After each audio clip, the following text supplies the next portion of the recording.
கர்த்தருடைய நாமத்துக்கு ஸ்தோத்திரம் உண்டாவதாக. மறுபடியும் நாம் இந்த 2ஆம் பகுதியிலும் இந்த ஆமோஸின் புஸ்தகம் 12ஆம் அதிகாரத்தில் 4ஆம் அதிகாரத்தில் 12ஆம் வசனத்தில் நாம் தியானம் பண்ணி கொண்டிருக்கிறோம். அந்த இடத்துல சொல்லப்பட்டிருக்கிறது. ஆமென், ஹல்லேலூயா. Prepare to meet your God. Prepare to meet your God. அதுக்கான ஒரு எக்ஸாம்பிள் அப்போ சொல்லியிருந்தோம். ஆண்டவர் நம்மளுடைய கம்பெனி மேனேஜர் கூப்பிட்டு நம்மளுக்கு ஒரு தடமாறும். உலகத்தை படைத்த ஆண்டவர் சொல்றார், பிஜு உன்னை கூப்பிடுறாரு யாரு? ஓ ஹல்லேலூயா. சந்தோஷத்தோட போகலாம், வேதனையோட போகலாம், பாதி மனசோட மனசு இருக்கு மனசு இல்லான்னு சொல்லி போகலாம். ஹல்லேலூயா. ஏன்? சந்தோஷத்தோட எந்த குறையும் இல்லை, தைரியமா போவதுக்கு பலன் இருந்தால் தைரியமா போகலாம். ஆமென். ஒரு பொட்டு பாவியா இருந்தா போகுது போகணுமா வேணாமா, என்ன பண்ண போறாரு, என்ன எப்படி பண்ணுவாரு, இப்படி நிற்கும். கொஞ்சம் பரவாயில்லாம இருக்கிற நமக்கு ஒரு கான்ஃபிடன்ஸ் இருக்கு இல்லையா, போகலாம், ஏதோ 2 அடி கிடைக்கும், ஆனாலும் என்னை விட்டுருவாங்க, அப்ப இப்படி போகும். நான் சொல்ற பாயிண்ட் புரிஞ்சா? ஹல்லேலூயா. எந்த இதில் நாம் இருக்கிறோம் நாம் யோசிச்சு பார்க்கணும். டைரக்டா போகிற மாதிரி இருக்கிறோமா, இல்லை பயந்து பின்னாடி இருக்கிற மாதிரி இருக்கிறோமா, இல்லை நம்முடைய குறைகள் அடி கிடைச்சா கூட பரவாயில்ல தப்பிக்கலாம்னு போகலாமா? ஆமென், ஹல்லேலூயா. தானியேல் புஸ்தகத்திலே தானியேல் 2ஆம் அதிகாரம் 28ஆம் வசனம்.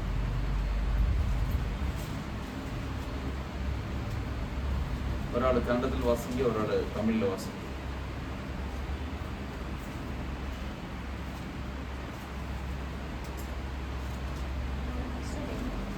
ದಾನಿಯೇಲ್ 2:28.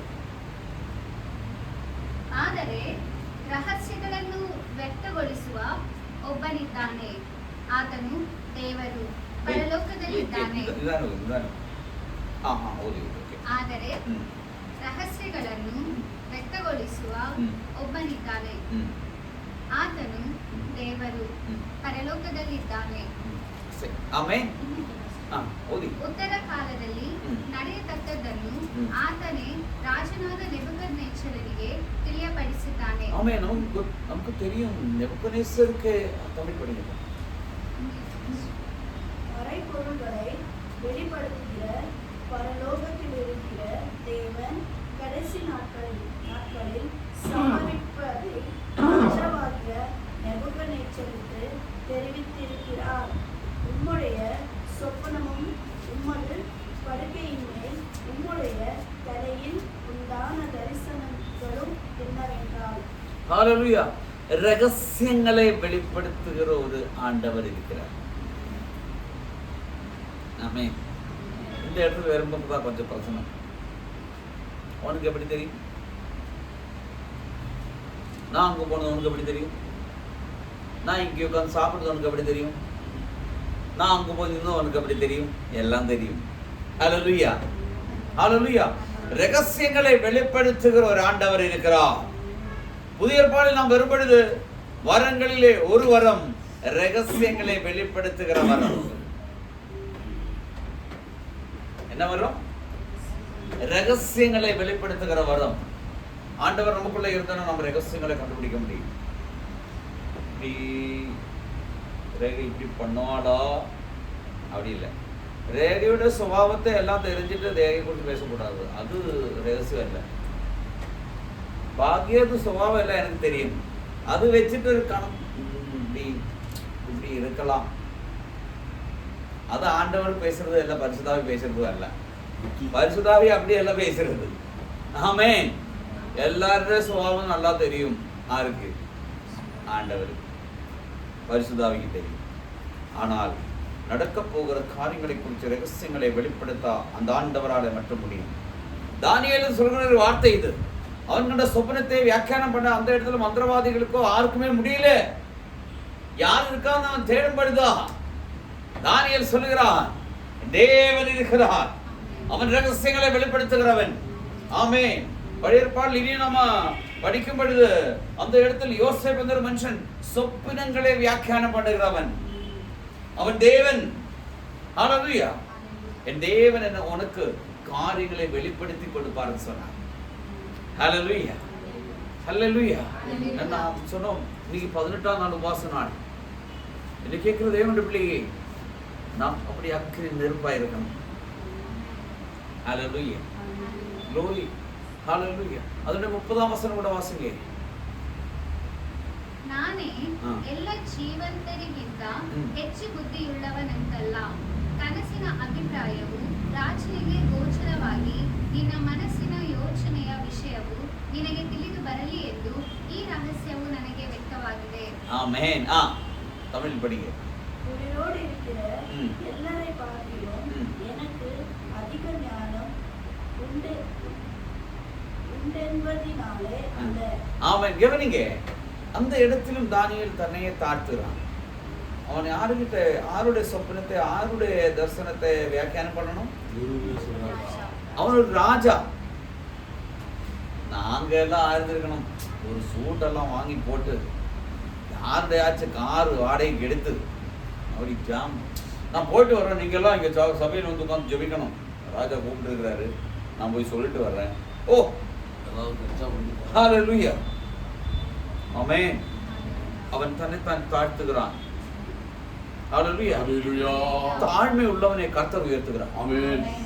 ஹல்லேலூயா, ஹல்லேலூயா. நான் சொல்றது ஒரு அறிவு தேவையில்லை, உங்களுக்கு ஒன்றும் தெரியாது அப்படின்னு நினைச்சுக்கோங்க. 10 பேர் கேள்வி பண்ணிட்டோம், പക്ഷെ தேவனுடைய சமூகத்தில் முழங்கால் படிக்கும். தேவன் தான் ஆவியுடன் நிரப்புவார். எல்லாரும் தள்ளி உதறி தள்ள தாவீது. ஆமென். அந்த 6 பேருக்கு முன்னாடி ஒரு நேஷன் ஃபுல் ஒரு மனுஷனை ஜெயிச்சது போல ஜெயிச்சேர முடியும். ஒதுங்கி ஒரு மூலையில ஒதுங்கி கூட கூடாது, வெளியே வந்துடணும். ஆமென். சரியாகட்டும், தப்பா வச்சு தப்பு வரணும், ஃபர்ஸ்ட் நமக்கு தோல்விதான் வரணும். என்ன வரணும்? தோல்வி. தோல்விதான் ஜெயத்துக்கு முன்னாடியே இருக்கும். ஆமென், ஆமென். ஜெயிச்சானா ஒரு கௌரவம் தியாகம்.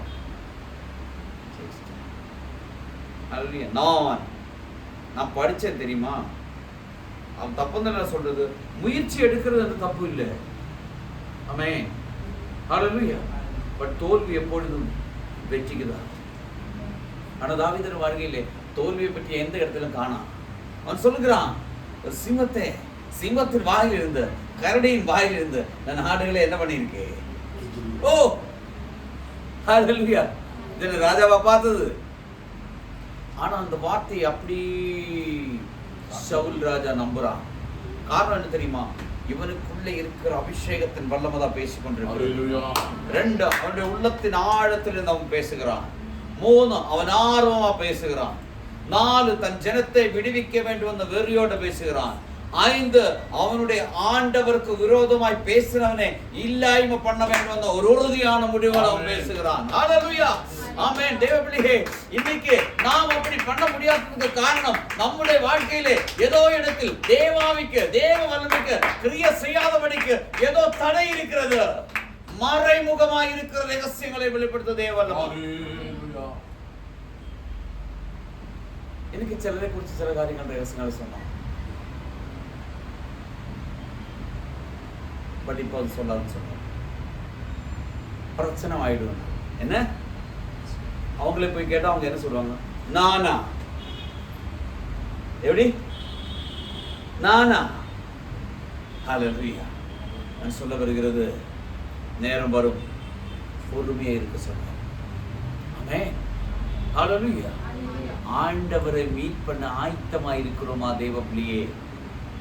கமிங் 3 days, 3ஆம் நாள் இந்த ஆசீர்வாதம் சொல்லி நான் முடிக்க போறேன் இந்த கூட்டம். ஹல்லேலூயா. தானியேல் அந்த எடுத்து தன்னை தாழ்த்துகிறான். இந்த உலகத்தில் இருக்கிற மனுஷர்கள் பெரிய ஞானி நான் இல்ல. ஆமென். அந்த அளவுக்கு ஞானி நீங்க என்ன நினைக்காதே.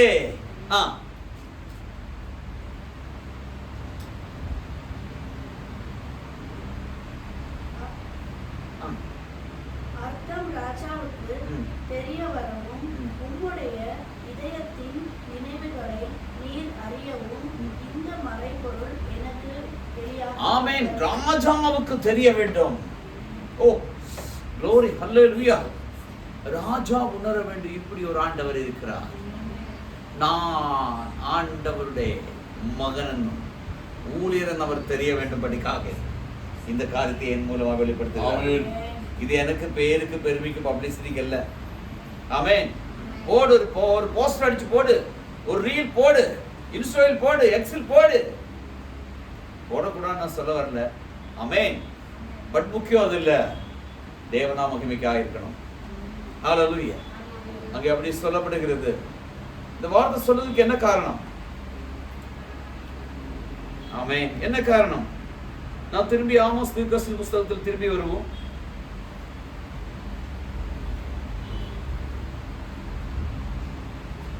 அதிலே 5ஆம் அதிகாரம் 8ஆம் வசனம் வாசிங்க.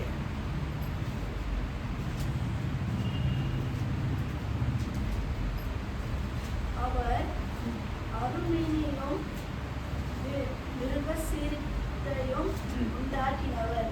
அவர் மரண இருளை, அவன் மகிரத்தையும் கார்த்திகையும் உண்டாகினவன். அவர் மரண இருளை விடியற் காலமாக மாற்றி பகலை ராத்திரியாக அந்தகாரப்படுத்துகிறவர். அவர் சமுத்திரத்தின், அதாவது அவர் அந்த தமசை காலை நேரம் போல ஆக்கி மாற்றுகிற ராத்திரியே, ஆமென், பகலை ராத்திரியும் இருட்டுமாய் மாற்றுகிறவர். அவர் சமுத்திரத்தின் தண்ணீர்களை வரவழைத்து அவைகளை பூமியின் விசாலத்தின் மேல் ஊற்றுகிறவர். கர்த்தர் என்பது அவருடைய நாமம். கர்த்தர் என்பதே அவருடைய நாமம். ಕನ್ನಡದಲ್ಲಿ ಓದಿ. ಕೃತ್ತಿಕೆಯನ್ನು ಮೃಗಶಿರವನ್ನು ಸೃಷ್ಟಿಸಿ ಕಾಗದವನ್ನು ಬೆಳಕನ್ನಾಗಿ ಅಂದ್ರೆ ಮಾಡಿ. இந்த அமாவாசை பௌர்ணமி எல்லாம் சொல்றது வித்தியாசம். 8ஆம் வசனம். ಕೃತ್ತಿಕೆಯನ್ನು ಮೃಗಶಿರವನ್ನು ಸೃಷ್ಟಿಸಿ ಕಾಗದವನ್ನು ಬೆಳಕನ್ನಾಗಿ ಮಾಡಿ ಹಗಲನ್ನು ಇರುಳಿಗೆ ಮಾರ್ಪಡಿಸಿ ಸಾಗರದ ಜಲವನ್ನು ಬರಮಾಡಿಕೊಂಡು ಭೂಮಂಡಲದ ಮೇಲೆ ಸುರಿಯುವಾತನ ಕಡೆಗೆ ತಿರುಗಿಕೊಳ್ಳಿರಿ. ஆமென். ಯೆಹೋವನೆಂಬುದೇ அவன் ಆತನ நாமம். ನಾಮಧೇಯ. இது இனி உங்களுக்கு விளக்கம் ஆகணுமானால் ஆதியாகமம் 1ஆம் அதிகாரம் 10ஆம் வசனம் வாசித்தால் இது எப்படி உருவாகுனது, என்ன சம்பவம், அந்த இடத்துல விளக்கமா ஆண்டவர் சொல்லி இருக்கிறார். ஆமென். நீங்க வேணும் வாசிச்சு பாருங்க. ஆதியாகமம் தேவன் 1:10. வெட்டாந்தரைக்கு பூமி என்றும் சேர்ந்த ஜலத்திற்கு சமுத்திரம் என்று பெயரிட்டார். தேவன் அது நல்லது என்று கண்டார். ஆமென். பாருங்க, பார்த்தா தண்ணீர் தான் ஜாஸ்தி இருக்கு. ஆமென். இந்த ட்ரை லேண்ட், இந்த பூமின்னு சொல்றது கம்மியா தான் இருக்கு. சரியா? வாசிங்க கண்டது. ದೇವರು ಒಣನೆಲಕ್ಕೆ ಭೂಮಿಯೆಂದು ಜಲಸಮೂಹಕ್ಕೆ ಸಮುದ್ರವೆಂದು ಹೆಸರು ಇಟ್ಟನು. ಆಮೇಲೆ ಸಮುದ್ರದ ನೀರಿಗೆಲ್ಲ ಸೇರಿ ಸಮುದ್ರದ ಹೆಸರು ಹಾಕಿದೆ. ಆಮೇಲೆ ಈ ನೆಲಗೆಲ್ಲ ಏನ್ ಹೆಸರು ಇಟ್ಟಿದೆ? ಭೂಮಿ ಅಂತ ಹೆಸರು ಹಾಕಿದೆ. ಈ ಸಮುದ್ರ ಒಂದು ಸ್ವಲ್ಪ ಮೇಲೆ ಬಂದ್ರೆ ಭೂಮಿ ಎಲ್ಲ ಹೋಗುತ್ತೆ, ಮುಳುಗಿ ಹೋಗುತ್ತೆ. ನಮ್ಗಿದಾದ್ರೂ ಗೊತ್ತಿಲ್ಲ. ನಮ್ಗೆ ಜಾಮ ನನಗೆ 10 ಎಕರೆ ಬೇಕು, ನನಗೆ 10 ಸೈಟ್ ಬೇಕು. ಹಲ್ಲೆಲೂಯಾ. ಇದೆಲ್ಲ ನಾವು ಯೋಚನೆ ಮಾಡ್ಕೊಂಡಿದ್ದೀರಾ? ದೇವರ ಮಕ್ಕಳೇ, ಇದೆಲ್ಲ ಸೃಷ್ಟಿ ಮಾಡಿದ ಕರ್ತರು. ಹಲ್ಲೆಲೂಯಾ. ಆದರೆ ನಾನು ನೀನು ದೇವರಿಗೆ ವಿರೋಧವಾಗಿ ಅವರ ಮಾತಿಗೆ ಕಿವಿ ಕೊಡ್ತಾ ಇಲ್ಲ. ಆಮೆನ್. அவர் அவர் பேச்சுக்கு நம்ம கீழ்ப்படுறது இல்லை. கீழ்ப்படாமல் வாழ்கிறதுனாலே நாம் வர்றேன், நம்ம மீட் பண்ணுவோம். Prepare to meet your God. உங்க ஆண்டவரை மீட் பண்ண நாம் ஆயத்தமாக. ஹல்லேலூயா. ஹலோ. இந்த பகுதியில் அவர் வரும்பொழுது சென்ட்ரல் நடுவே நிற்கிறதுக்கு யாரும் மீடியேட்டர் இருக்காது. ஆமென். யார் இருக்காது? பாஸ்டர் இருக்காது, தீர்க்கதரிசி இருக்காது. நமக்கு இங்கே அதுல கம்மி அப்படியெல்லாம் இல்லை. ஆமென். ஹல்லேலூயா. அப்போஸ்தலனும் இருக்காது, போதகரும் இருக்காது, உபதேசம் பண்றவனும் இருக்காது, பேய ஓட்டுறவனும் இருக்காது. ஆமென். போன் நம்பர் அடிக்கும். போன் ஒரு அப்போஸ்தலனுக்கு போன் அடிக்கும்போது நாட் ரீச்சபிள் வருது. தீர்க்கதரிசிக்கு போன் அடிக்கும்போது சுவிட்ச் ஆஃப் வருது. போதகருக்கு போன் அடிக்கும்போது அப்படியே ஒரு நம்பரே இல்லைன்னு வருது. ஹல்லேலூயா. கடைசியா போன் தூக்கி போடுற மாதிரி இருக்கு. டைரக்ட் அவர் வருகிறார். ஆமென். ஹல்லேலூயா. ஆமென். அவன் வருகிறது எதுக்கு தெரியுமா? 9ஆம் வசனம் கூட வாசிங்க. ஆமோஸ் ಬಲಿಷ್ಠರಿಗೆ ವಂಶವನ್ನು ತಟ್ಟನೆ ಒಡ್ಡಿ ಕೋಟೆಗೆ ನಾಶನವನ್ನು ತರುವವನು ಆತನೇ. ஆமென். கமெண்ட் பண்ணுங்க. அவ்வளவுதான், சின்ன வசனம் தான். 4 இல்ல 5 போடுங்க. அரணான ஸ்தலத்தின் மேல் பாழ்கடிப்பு வரத்தக்கதாக அவர் கொள்ளை கொடுத்தவனை பலத்தவனுக்கு விரோதமாய் லகுவடைய பண்ணுகிறார். என்னுடைய பாஷையில கொஞ்சம் வித்தியாசமா இருக்கு. ஆமென். கோட்டைக்கு நாசம் வர பண்ணும்படி அவன் வருகிறான். பலவானுடைய மேல் நாசம் மின்னிக்கும்படிக்கு அவன் வருகிறான். ஆமென். நீ நான் சொல்றவன் எல்லாம் தூக்கி போடுவான். ஹல்லேலூயா, ஹல்லேலூயா. ஏன் தெரியுமா? அவர் நாமம் இயேசு என்ற நாமம், கர்த்தர் என்ற அவருடைய நாமம். ஆமென். யெகோவே கர்த்தர் என்ற அவருடைய நாமம். தேவ பிள்ளையே, நாம் இதிலிருந்து எப்படி தப்பிக்கிறது? ஏன் அவர்கிட்ட நம்ம இதெல்லாம் பேசணும்? ஒருவேளை யோசிக்கலாம், ஆண்டவர் தானே, அவர்கிட்ட எல்லாம் இதுக்கு இதெல்லாம் நம்ம இது பண்ணோம். தூங்குறவங்களும் முன்னாடி நிற்க வைப்போம். யார் தூங்கினாலும் தூங்குறவங்களும் என்ன பண்ணுவேன்? முன்னாடி நிற்க வைப்போம் சொல்லிட்டோம். ஆமென். ஹல்லேலூயா. பனிஷ்மெண்ட். ஆமென். ஹல்லேலூயா. 13ஆம் வசனம் ஆமோஸ் 4:13 சொல்லும் பொழுது, 4ஆம் அதிகாரம் 13ஆம் வசனம் வாசிக்கும் பொழுது, ಇಗೋ ಪರ್ವತಗಳನ್ನು ರೂಪಿಸಿ ವಾಯುವನ್ನು ಸೃಷ್ಟಿಸಿ ತನ್ನ ಸಂಕಲ್ಪವನ್ನು ಮನುಷ್ಯರಿಗೆ ವ್ಯಕ್ತಗೊಳಿಸಿ ಉದಯವನ್ನು ಅಂಧಕಾರವನ್ನಾಗಿ ಮಾಡಿ ಭೂಮಿಯ ಉನ್ನತ ಪ್ರದೇಶಗಳಲ್ಲಿ ನಡೆಯುವಾತನಿಗೆ ಸೇನಾಧೀಶ್ವರ ದೇವರಾದ ಯೆಹೋವನೆಂಬುದೇ ನಾಮಧೇಯ. ಆಮೆನ್.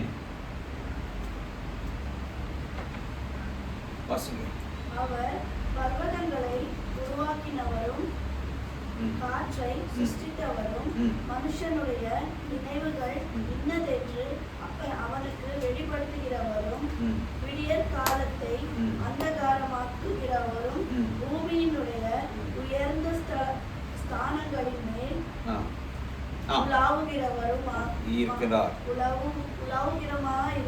உலாவுகிறவருமாயிருக்கிறார். சேனைகளின் தேவனாகிய கர்த்தர் என்பது அவருடைய நாமம். ஆமென். எல்லாவற்றையும் அதுக்குள்ள சொல்லப்பட்டிருக்கிறது. அவருக்கு சகலமும் தெரியும். அவருடைய கண்கள் கொஞ்சமே மறவில்லை. அவரை மறக்க யாராலும் முடியாது. நீ சமுத்திரத்தின் ஆழத்தில் போயிருந்தாலும், பூமியின் கடாந்தரங்களில் போயிருந்தாலும், ஆமென், மலைகள் மேல போய் நீ மறைந்திருந்தாலும், எந்த இடத்தில் இருந்தாலும் தேவனுடைய கண்களுக்கு மறைந்திருக்க யாராலும் முடியாது. அவன் ரகசியங்களை வெளிப்படுத்துகிற கர்த்தர். உன்னுடைய ரகசியங்களை அவனுக்கு தெரியும். நீ பேசினது சொன்னது எல்லாம், நீ ரீல் பார்க்கிறது, சாட் பண்றது, மெசேஜ் போட்டுட்டு delete பண்றது, ஹல்லேலூயா, மணிக்கணக்கு உட்கார்ந்துட்டு போன் பார்க்கிறது எந்த பிரச்சனையும் இல்லை. பைபிள் வாசிக்கிறது இல்லை. ஆமென். பைபிளிலே ஆமோஸ் எடுன்னு சொன்னா அந்த புஸ்தக கிரமம் இருக்கிற பேஜ் எடுக்கும். எந்த பேஜ்? புஸ்தகத்தினுடைய கிரமம் எழுதி வச்சிருக்கு பாரு, அதை எடுத்து பார்க்கும் எந்த இடத்துல இருக்குன்னு. அதே நேரத்தில் இந்த காரியம் எங்க இருக்குன்னு கேட்டா டக்குன்னு போன்ல எடுத்து கொடுப்பாங்க. ஹல்லேலூயா. ஆமென். அவர் வருகிறார். ரகசியங்களை பார்க்கும். அவருக்கு தெரியும். ஆமென். நான் மறுபடியும் சொல்லுகிறேன் தேவ பிள்ளைகளே, நான் உங்களை மறைக்கலாம், நீங்கள் என்னையும் மறைக்கலாம், ஆனா ஆண்டவரை யாரும் மறைக்க முடியாது. அவருடைய கண்களுக்கு ஒன்றும் மறவில்லை. அவரை மறைச்சு நம்மை ஒன்றும் பண்ண முடியாது. அவருடைய கையில் இருந்து தப்பிக்க முடியாது. என்னுடைய கையில் இருந்து தப்பிக்கிறவன் யார்? அந்த ஒரு வசனம் இருக்கு. அந்த கரத்திலிருந்து யாராலும் தப்பிக்க முடியாது. இந்த 18 நாள் உபவாசத்திலே தேவ பிள்ளைகளே, நாம் மறுபடியும் ஒப்புரத்து அந்த அவருடைய ஆமென் நெஞ்சிலே இணைந்து அவரோடு சேர்ந்து நிற்கிறவரை மாறும்படிக்கு நாம் ஆயத்தமாவோம். அதுக்கு நாம் என்ன செய்ய வேண்டும்? ஏன் இப்படி எல்லாம் சொல்றதுன்னு கேட்டா, நம்மளுக்கு சில குறைபாடுகள் இருக்கிறது. என்ன இருக்கு? நம்பர் 1, 5ஆம் அதிகாரத்தினுடைய 21ஆம் வசனம் ஆண்டவர் சொல்லுகிற வார்த்தை, ನಿಮ್ಮ ಜಾತ್ರೆಗಳನ್ನು ಹಾಗೆ ಮಾಡುತ್ತೇನೆ. ನಿಮ್ಮ ಜಾತ್ರೆಗಳನ್ನು ಏನ್ ಮಾಡ್ತೇನೆ? ಹಾಗೆ ಮಾಡುತ್ತೇನೆ. ತುಚ್ಛೀಕರಿಸುತ್ತೇನೆ. ನಿಮ್ಮ ಉತ್ಸವಗಳ ವಾಸನೆಯೇ ನನಗೆ ಬೇಡ. 21ನೇ ವಾಕ್ಯ. உங்கள் பண்டிகைகளை பகைத்து வெறுக்கிறேன். உங்கள் ஆசரிப்பு நாட்களில் எனக்கு பிரியமில்லை. உங்கள் ஆசரிப்பு நாட்களே எனக்கு பிரியமில்லை அப்படி சொன்னா என்ன? I reject your festivals, nor do I delight in your same assemblies. அப்படின்னா உங்கள் ஆராதனை சபா, எங்க பாஷையில சபாயோகம் அப்படின்னா ஆராதனை கூட்டம்னு சொல்றாங்க. சபையில கூடி வரவு இருக்கு இல்லையா, அது எனக்கு பிடிக்கலான்னு இருக்கு. உங்க பாஷையில் அது எப்படின்னு எனக்கு நல்லா தெரியல. ஆமே, அதுலயே நான் இறங்கி வர மாட்டோன்னு இருக்கு. ஆமே, அது இங்கிலீஷ் படிங்க. 21. I despise your religious feast. I cannot stand your assemblies. Assemblies means what?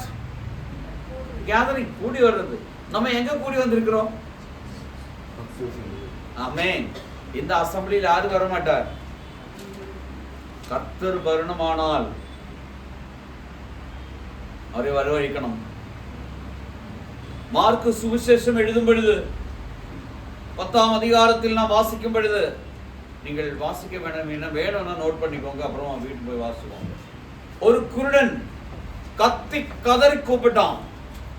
அவனுடைய கன்செப்ட் அவன் கேட்டான், இயேசு அந்த வழி வர்றான். அந்த சத்தம் கேட்டு, இயேசுவே தாவீதின் குமாரனே என்னோடு மனமிரங்கு கூப்பிட்டான், கத்தி கதறினான். இயேசுவோடு கூட வந்தவர் எல்லாம் சொன்னோம். என்ன சொன்னோம்? ஏய் பேசக்கூடாது, சும்மா அமைதியா சைடுக்கு போயிரு. ஆமென். ஏன்னா அவன் பிச்சைக்காரன், அவன் எல்லாம் இங்க வர்றதுக்கு அவனுக்கு என்ன இருக்கு? ஆனால் அந்த இடத்துல எழுதப்பட்டிருக்கிற இனி அதிகமா சத்தத்திலே அவன் கத்தி கதற ஆரம்பிச்சான். அவனுடைய கான்செப்ட் ஒண்ணுதான். அவன் பிச்சை எடுக்கிறவனா இருக்கலாம், 4 பேருடைய கூடத்தில் நிக்கிறதுக்கு எந்த யோகியதையும் அவனுக்கு இல்லாமல் இருக்கலாம். ஆமென். ஆனா அவன் கேள்விப்பட்டிருக்கிறது, இயேசு வந்தார், என்னுடைய நிலைமை மாறும், எனக்கு பார்வை கிடைக்கும், எனக்கு உயர்வு வரும், எனக்கு சந்தோஷம் சமாதானம், எல்லா இடத்திலும் எனக்கு ஒரு மதிப்பு மரியாதை கிடைக்கும். புரிந்தவர்களுக்காய் ஸ்தோத்திரம். ஹalleluya, ஹalleluya. அவன் கதறி அழுத சத்தம் இயேசுவின் காதில் வந்து விழுந்தது. அந்த இடத்துல எழுதப்பட்டிருக்க திரளான கூட்டம், glory, திரளான கூட்டம் இருந்தது. ஆமென். அவர் இயேசு அவனுடைய சத்தம் கேட்கிற வரைக்கும் அவன் விடாமல் கூப்பிட்டோம். யாரு தடை பண்ணணுமோ அவனே வந்து சொல்ற, இயேசுவனை அடிக்கிற, நீ எந்திரிச்சு வா, தைரியமாயிரு, திடமாயிரு, எழுந்திரு, இயேசுவனை அழைக்கிறார். ஹல்லேலூயா, ஹalleluya. இயேசுவன் வந்து கேட்டா, பா தம்பி என்னப்பா உனக்கு வேணும்? லேசு கட்டியா? நீ ரட்சிக்கப்பட்டியா? நீ சர்ச்சுக்கு போனியா? நீ ஞானஸ்நானம் எடுத்தியா? உனக்கு என்ன வேணும்? அவன் சொன்னா, எனக்கு பார்வை வேணும், அந்த விசுவாசத்தின்படி உனக்காக கடவுளா. glory, hallelujah. இங்கே கொஞ்சம் சத்தமா பாட்டு பாடணும்னா பக்கத்தில் இருக்கிற பார்க்குவாங்க, நீ பாக்குறேன். கொஞ்சம் கை தட்டானா இப்படி தேக்குறேன். ஆமென். கை வலிக்குமா? உன்னுடைய பிரச்சனைக்கு பதில் வேணும்னா நீ உள்ளத்தின் ஆழத்தில் அந்த சத்தம் கடந்து வர வேண்டும். ஆமென், ஹalleluya. உன்னுடைய அசெம்பிளிஸ்ல he is not come, நான் வர மாட்டேன்னு சொல்லப்பட்டிருக்கு. இரண்டாவது 22ஆம் வசனம் வாசிங்க. ನೀವು ನನಗೆ ಸರ್ವಾಂಗ ಹೋಮಗಳನ್ನು ಧಾನ್ಯ ನೈವೇದ್ಯಗಳನ್ನು ಅರ್ಪಿಸಿದರು, ಸ್ವೀಕರಿಸೆನು. ಸಮಾಧಾನದ ಯಜ್ಞವಾಗಿ ನೀವು ಒಪ್ಪಿಸುವ ಕೊಬ್ಬಿದ ಪಶುಗಳನ್ನು ನೋಡೆನು. நீ என்ன பண்ணாலும் இதெல்லாம் I am not accept that.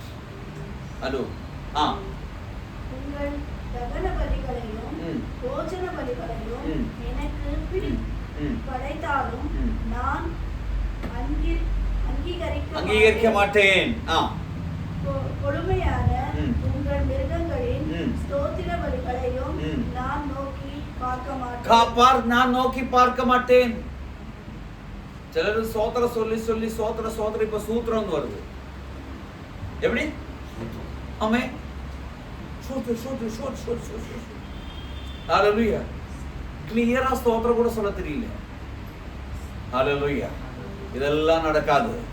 நான் சொன்னேன் இன்னைக்கு 18 நாள் ஒரு தருணத்தை கூட ஆண்டவர் நம்மளுக்கு ஒரு எச்சரிப்பாய் சொல்லுகிறார். இந்த ஜெபம் மறுபடியும் நான் சொல்றேன், ஒரு அற்புதமா முடிக்க போகுது. அதன் நடுவே ஆண்டவர் இறங்கி வருவார். அது சிலவர்களுக்கு நியாய தீர்ப்பா இருக்கும், சிலவங்களுக்கு அது ஆசீர்வாதமா இருக்கும். எந்த கும்பலில் நாம் நிக்கணும் நம்ம தான் முடிவெடுக்கணும். அதுக்கு நம்முடைய நேரம் இது. ஹalleluya. இதை குறித்து நான் விவரமா சொல்ல தேவையில்லை. ஸ்தோத்திர பலிகளும் ஸ்துதிகளும் கூட நான் அக்செப்ட் பண்ண மாட்டோம். நீ என்ன பண்ணாலும் நான் பார்க்க மாட்டோம். மூணாவது சொல்லப்படுகிறது 23వ ವಚனம். ನಿಮ್ಮ ಗೀತ ಧ್ವನಿಯನ್ನು ನನ್ನಿಂದ ತೊಲಗಿಸಿರಿ, ನಿಮ್ಮ ವೀಣಾನಾದಕ್ಕೆ ಕಿವಿಗೊಡೆನು. நம்ம பாட்டு எப்படி? நம்ம இப்ப கூட பாடுறோம். எப்படி பாடுறோம்? இழுத்து பிடிச்சு வலிச்சு எடுத்து. அதான் நான் சொன்னேன், இன்னைக்கு 18ஆம் ஆராதனை. 18ஆம் நாள் ஆராதனை ஆராதிக்கப்படுது. எவ்வளவு வல்லமையா இருக்கணும். நம்ம இது எப்படியோ என்னுடைய பாஷையில் சொன்னா, இந்த பழைய பர்கோ லாரி லோடு வண்டி அந்த மேட்ல ஏறுற மாதிரி இப்படிதான் ஆராதிக்கிறோம். நம்ம இதுல எல்லாம் தேவன் விளங்க மாட்டார். என்ன பண்ணலாம்? நம்ம என்ன பண்ணலாம்? ஹalleluya. என்ன பண்ணால் ஆண்டவருக்கு நீ செய்வார். 24ஆம் வசனம் வாசிக்க. ನ್ಯಾಯವು ಹೊಳೆಯ ಹಾಗೆ ಹರಿಯಲಿ, ಧರ್ಮವು ಮಹಾನದಿಯಂತೆ ಪ್ರವಹಿಸಲಿ. ಆಮೆನ್. ನ್ಯಾಯ ಧರ್ಮ ಮಾಡಬೇಕು. படிங்க. நியாயம் தண்ணீரை போலவும் நீதி வற்றாத நதியை போலவும் புரண்டு வரக்கடவது. ஆமென். இது நம்மளுக்கு இருக்கணும். நியாயம் அநியாயம் தான் நம்மளுக்கு. நியாயத்துக்கு இப்போ விலை இல்லை. ஒரு பெரிய கொடூரமான காலத்தில் நாம் கடந்து வந்திருக்கிறோம். தேவப்பிள்ளையே, நான் சொல்ல வருகிறது, நியாயம் உள்ளவர்களை நாம் மாற வேண்டும். அதே 16ஆம் வசனம் வாசிக்கும் பொழுது நாம் உயிரோடு இருக்கணுமானால் வாசிங்க. 5:14. ಕೆಟ್ಟದ್ದನ್ನಲ್ಲ ಒಳ್ಳೆಯದನ್ನು ಅನುಸರಿಸಿರಿ, ಕೆಟ್ಟದನ್ನಲ್ಲ ಒಳ್ಳೆಯದನ್ನೇ ಅನುಸರಿಸಿರಿ. ನೀವು ಅಂದುಕೊಂಡಂತೆ ಸೇನಾಧೀಶ್ವರ ದೇವರಾದ ಯೆಹೋವನು ನಿಮ್ಮ ಸಂಗಡ ಇರುವನು. அந்த காரியம் நீங்கள் செய்யும்போது சேனாதீஸ்வரனாய கர்த்தர் உங்களோடு கூட இருப்பார். ஹalleluya. நீங்கள் பிழைக்கும்படிக்கு தீமை அல்ல நன்மையே தேடுங்கள். அப்பொழுது நீங்கள் சொல்லுகிறபடியே சேனைகளின் தேவனாகிய கர்த்தர் உங்களோடு இருப்பார். Amen. And thus may the Lord God of hosts be with you just as you have said. Amen. நீ அப்படி செஞ்சால் நன்மை செய்கிறவர்களாய் மாற வேண்டும். நன்மை செய்யும்படிக்கு நாம் ஆயத்தமாகும். நன்மை என்ன?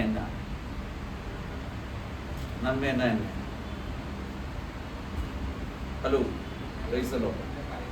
ஆமென். ஹalleluya. நல்ல காரியங்கள் அது என்னன்னு தான் கேட்டேன். நீடிய சாந்தம், பொறுமை, ஒருவர்கிட்ட நம்ம அன்பு கூறுகிறது, அரவணைக்கிறது. ஆமென். ஹalleluya. சாந்தமா இருக்கிறது, பசி உள்ளவனுக்கு ஒரு நேரம் சாப்பாடு கொடுக்கிறது, 2 ஷர்ட் இருந்தா 1 ஷர்ட் கொடுக்கிறது, 2 கார் இருந்தா 1 கார் கொடுக்கிறது, 2 வீடு இருந்தா 1 வீடு எழுதி கொடுக்கிறது. ஹலோ, ஒரு முகம் அப்படி நல்ல பளிச்சம் எரியுது முகம் இல்லை, அப்படி இந்த கரண்ட் போற மாதிரி கம்மி ஆகுது. ஹalleluya. இதெல்லாம் வேதம் சொல்லுது. Price the Lord. அதுக்காக நம்ம ஆயத்தமாவோம். தேவப்பிள்ளையே, தேவ கோபம் இறங்கும்படிக்காக இல்ல, தேவன் நம்மோடு கூட வாசம் பண்ணும்படிக்காக.